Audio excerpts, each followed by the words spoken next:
New figures released in South Africa show the number of cases of rape case has fallen slightly, but still 6 women an hour are attacked in this way. Interpol has identified the country as the rape capital of the world, with fewer than 1% of attacks reported to the police. Our special correspondent Alex Crawford has spoken to one woman about how the experience changed her life. I think I do have scars, because sometimes I would just sit there and, I would think about it and just cry and cry and cry. And I repeatedly told him, no, no, no. I was so scared, I was so terrified. I was just thinking to myself, as I'm telling him to stop doing this, what if after raping me, he kills me?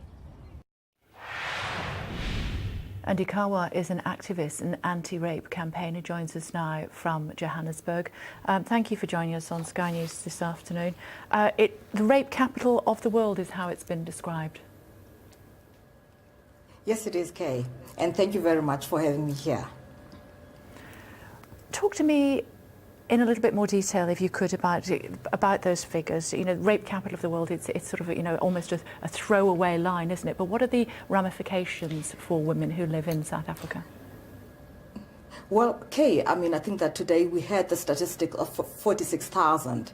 And I think that we all know that that statistic is understated, because the Medical Research Council usually says 1 in 25 cases are reported. So the figure that I would probably be looking at is 1.1 million of cases for the year, which is an astonishing figure.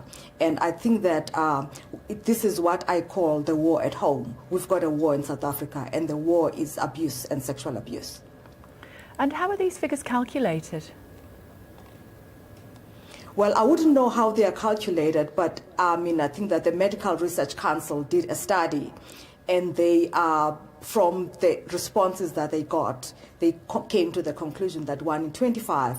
And from my experience, Kay, I will say that I'm a misnomer in terms of being able to speak publicly and outrightly say that I am a victim, because a lot of people do not report. And I see that from emails that I get.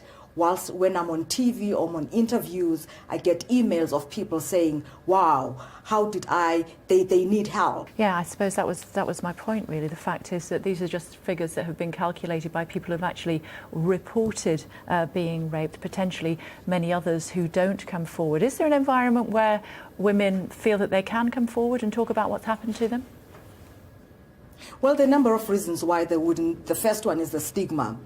And there are some of the studies that I've done and the cases that I've seen is that of people who actually get molested at their homes. So I think that the problem of rape doesn't just happen outside. It starts in the home, it starts in our communities, it starts in our families and the broader society.